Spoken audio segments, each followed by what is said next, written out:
don't blink, it's your blink. Welcome to the Computer Show, because you and Wops are having a wonderful day on this 12th April 2025. Today we're doing a wonderful video. I'm hoping that you guys are having a phenomenal time.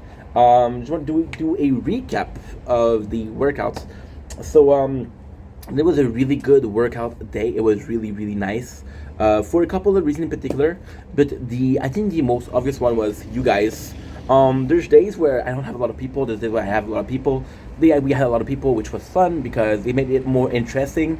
There's about 2 days. In 2 days, we're gonna have our third weigh-in. Now, I want to come back on yesterday. Yesterday we did have a cheat meal. So it was my father's birthday, so we went to the restaurant.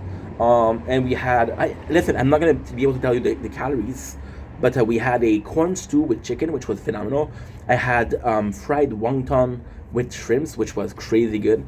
And I have crunchy beef sesame.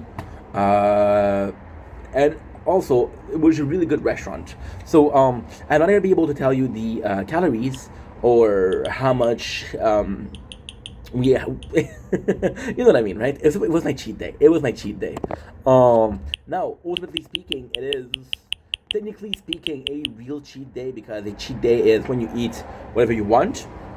I think it's the very first cheat day we've had in such a long time where we're cheating, but we're still eating meals. Usually we're going to do a bag of chips. Usually we're going to be doing a bag of some ice cream. I know that last week we had some McDonald's. That was my cheat meal. But the McDonald's still contained ice cream, right? So, yeah. And even then, not to be a dick, but I think that what I ate yesterday was healthier. So that's that. The workout, once again, really good. We had a not a life-changing experience, but we had a lot of luck, if I can say so. We had a lot of luck with the... It's so hard to put into word. We had a lot of luck when it comes to the event, because I uploaded videos every single day. As you can see here. By the way, we still have to do some work. By the way, still have to do some work. So before I forget, so we went into workout as soon as I woke up, which was 2 o'clock, and it was the first time since we started. And I know it sounds like a unique situation, where we start to work out about this is our day 19. So in 2 days, which is the third week, we'll be having done 21 day. And it's the first time we work out as we wake up.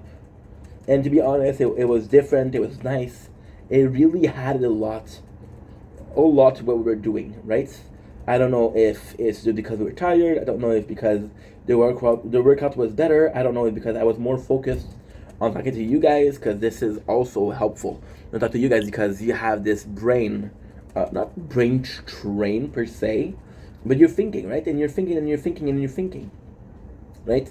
So that was also something to take in consideration. Otherwise, it was a really good workout. We did sweat a lot. Now we were wearing a big hoodie, so of course that doesn't help. But I'm still proud of what we did, and we're gonna do another video about it. But basically speaking, I'm sensing myself become a lot stronger. Like, it's crazy how your body adapt quickly, right? So as you guys know, I used to work out a lot when I came to the apartment. And because we used to work out a lot, I still have muscle memories, which is your body will remember how it was when it was at its strongest, or when it was in its prime. Your body will remember. So for example, you have a 16-inch arm, or 4 arms. Biceps and triceps. Your body will remember that. So when you get to be working out, your body will remember that. That's why people that do a lot of bulk, you're gonna see people, bodybuilder, eat a lot, right, and then lose weight super fast. That's how they do it. So every single week, we had instances of, yo, my body feels different. Yo, my body is getting better. Yo, I feel like I'm stronger. But this is the very first week where I almost feel okay. You know, I almost feel like we're okay. And there's a big, huge actually mental thing to that. The huge mental thing to that is when we stopped working last year. the day I stopped working, the week I stopped working, we weighed myself, and I think I was like 217, and I'm at 240, so we're getting close to that 217 number. So does my brain calculate that this is a good enough weight to train? So it's good enough weight to not to train, sorry, to work. So it's a good enough weight for to live. Now, ultimately speaking, guys know the goal. The goal will be 170, 175, depending on how much muscle mass we have. Now, if we do have a lot of extra skin, there'll be a problem because skin in itself weighs a lot. And I never put this in equation. Skin weight, you know.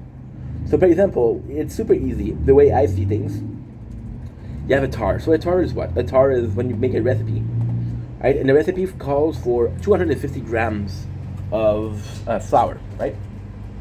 You'll have your bowl. Your bowl weighs something. So the real result will be 265, 270. What you do is you put in the bowl first, and then you put it at zero. So that weight is already calculated, right? You know that your bones are weighing something. You know that your organs are weighing something, but your organ don't really change, right? Your muscle will weigh something, but then if your muscle, you don't work out, they won't change the weight. Now there's another thing that comes into play. That other thing that comes into play is the fact that, okay, well, you also got bones. Did I already say bones? Okay, your intestine. So the more you eat it, the bigger it gets, right? There's possibly a weight to that. And is it truly ever empty, right? So somebody and again, please understand that I don't know what I'm talking about. This is my train of thought, right? But somebody that is heavier or bigger will need to consume more food, right? So there's constantly more food in the belly, or just water. Somebody that needs to consume a lot more water, right? Like, for example, right? I know people that are 100 pounds, right? Do you think they drink 2 gallons a day of water? No, because that's almost 10% of their weight. So it's a lot. But then I see people that are 200.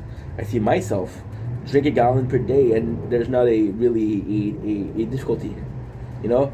And I think the drinks are also super easy to get, right? Like you'll have 2 coffees, you'll have 2 juice, and those are calories. Those are, but also they take place in your stomach. So there's what I'm trying to say with this is there's not really a way to check out how much I'm gonna weight. That being said, right? So my normal weight, even though I lost, so take away all the fat, right?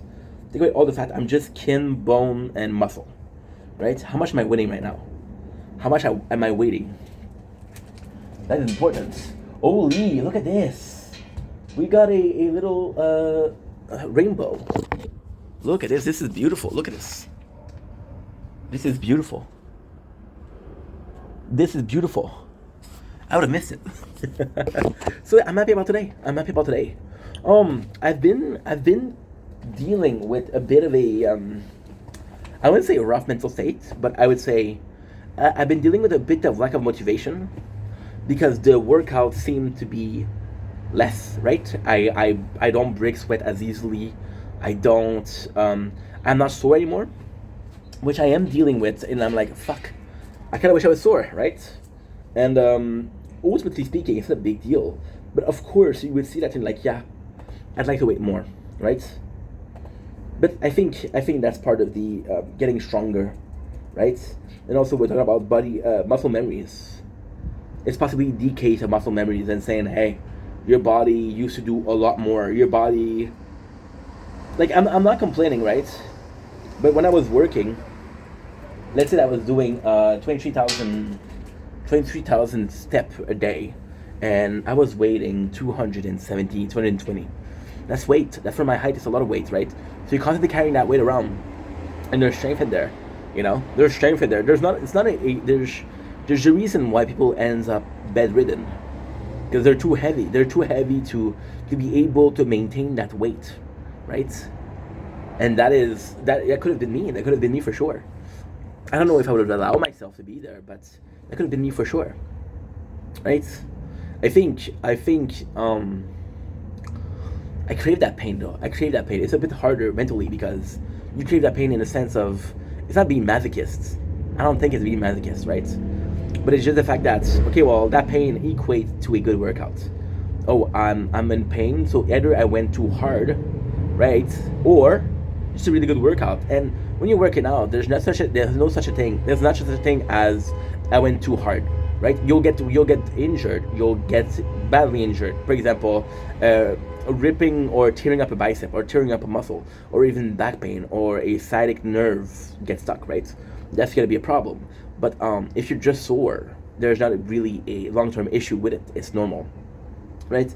So you equate that, and it's funny because we made a video last week, and that video last week was basically us saying, well, listen, the pain is a good thing because it's weakness leaving the body, or no, that's not true. The video that we did last week was for the results, right?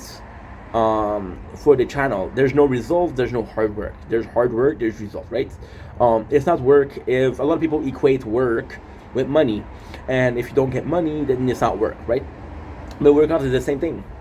If you equate being sore with a good workout and you're not sore, you don't equate it to a good workout. Now, ultimately speaking, do you personally think that you can do a good workout and not be sore? I think so, right? But it's all a question of perception, right? I could have went harder. If I'm not in pain, I didn't go as hard as I could have had. Then again, I want you guys to realize how special this is. It is special.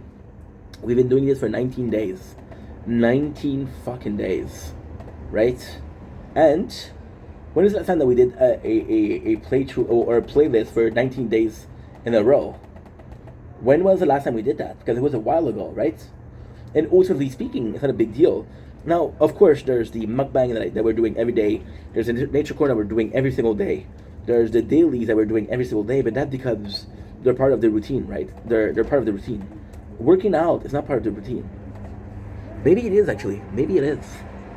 Maybe it is part of the routine. Maybe I'm so accustomed to working out, right? That it feels part of a day, right? Like for example, yesterday. Well, actually, the best example possible is yesterday and last Wednesday. So yesterday and last Wednesday, we went to the job fair, and then we went to taking pictures. I'm gonna show you discreetly. There you go. So ultimately speaking, we went to job fair, and then yesterday we went with my father. Those were mini workouts. So for example, for the job fair we did 30 minutes, and for my father yesterday we did 50. Right, and ultimately speaking, it's part of the routine in the sense of even though I didn't have time to do it, I still did it, right? And I think in both cases we were kind of behind schedule. But ask me, I'm always last second. I crave this. I crave this sentiment of falling behind. I crave this sentiment of okay, suit the fuck up because you're gonna fail. And I think that's what I'm talking about with training, right?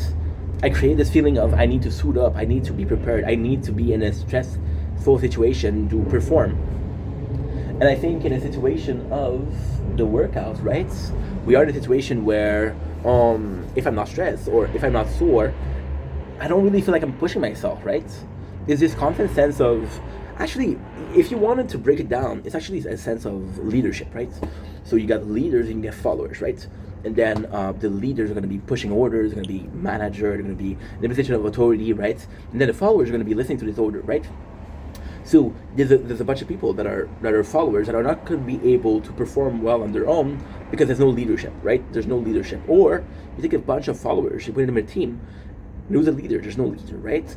So I think there's this sense of leadership in itself. This leadership being a stress leadership where you have this almost dominion when it comes to emotional, right? Okay, well, I'm stressed, I need to perform, and because I need to perform, yesterday was one of the most productive days I had in a while. Why? Because we woke up at 2, right? I had to film videos, I had to do this, which is again the film the content, right? And then I had to finish by 4, but at 4 I had to work out, and then at 6 I had to go, right? We left the house, it was 5:59, right? And still, I was able to do all of that. And then when I came home, my day was basically done. My day was basically like, okay, well, we can chill, right? So yeah, for 3 hours I was really positive, but that 3 hours, if it wasn't for the fact that I had to go see my father, it would have never happened, right? Now, if you saw the video for the weight loss and everything like that, there's a bunch of time where you're gonna hear me complain about not sweating, right, or not being sore, and I'm like, I don't know if it's a good training, I don't know if it's a good workout, right? I used to hyper focus on the fact that yesterday was a better workout, right? I would come in every single day and say, well, today was a good workout, but I feel like I did more yesterday, right? Type shit. But yeah, at the same thing, you can compare. Your body is not in the same state. What you ate the day before, it's not the same thing. If you ate really good, then your body is ready. If you slept really good, your body's ready, right? Then yes, and then today we had a complete opposite. And the complete opposite was what? The complete opposite was the fact that we had a seemingly really good night of sleep, but I slept too late. And then we have the tournament, which we're doing right now, by the way. And yeah, so this because we woke up and then we went right away to do the workout, I had a feeling of fatigue, so it was harder, right? But then you realize, was it harder because I was fatigued, or was it harder because we trained harder? I don't know. So it's not a sure science. It's not a sure science, and it still amazed me because also I have to specify, and I think that's really really important. I have to specify that when I was 18, right? Talk about 18. Let's talk about 16 and 18. Between 16 and 18, I was working out a lot. Then we started working out. We stopped until 19. At 20, I restarted, and then from 20 to 24, we were working out like madmen, like fucking madmen, right? And then we stopped, and we never restart training that hard, right? Now, I'm 22 right now. There is 3 years. There is 8 years in between. Your body's gonna act differently. Your body's gonna act differently, of course, right? But then there's the beauty of it. Since it's harder right now to train than when I was 20, right? Which is just normal, which is just logic, right? Biological logic. If it's still a case of we're having to do less work and have better results, or we still have to train the same amount, the same weight, the same amount of reps, eat the same thing that we were, there's a sure science to it, right? There's a reason why you hear every single bodybuilder say, oh, you need to eat your egg whites, oh, you need to eat oatmeal, oh, you need to eat broccoli and chicken, right? Or rice. There's a reason for that, because it's proven science, right? But then you know that everybody's different, and everybody's different, right? There's 3 types. There's the people that have a really hard time putting on some weight. There's some people that have a really easy time putting on some weight. Then there's people that are normal, right? And their body's different, so why are we following the same thing? Even then, it's a principle of the class, right? There's 32 students in the classroom, right? There's only one book. Some students are that's actually something I really believe in. Some students are going to relate to the books more. You're going to relate to the lesson more. They'll be like, okay, well, I kind of understand what you mean. I kind of understand what is going on, right? And that is completely normal. That is completely normal, right? Because you're like, okay, well, I guess it makes sense, right? But at the same time, it doesn't. At the same time, it doesn't. Why? Because you're giving the same tool, but you have a different understanding, right? You're giving the same tool if for the same people, right? But then, would you give an electrician some plumber tool? No, you wouldn't, right? Now, it doesn't matter how you are. It doesn't matter what you react to. It doesn't matter what type of intelligence you have. Or it doesn't matter what is the preferred teaching method for you. Or use one that's more visual, something that's more auditive, right? You don't understand how it goes. You don't understand. I had a pretty good score, but I can do better. I can do better on the tournament. So yeah. And that's pretty much it. So I'm going to stop this video here. And I'm going to see you guys tomorrow for some more content. Actually, tomorrow morning. Thank you so much. Have a nice day. I love you guys. Take it easy. Kidding.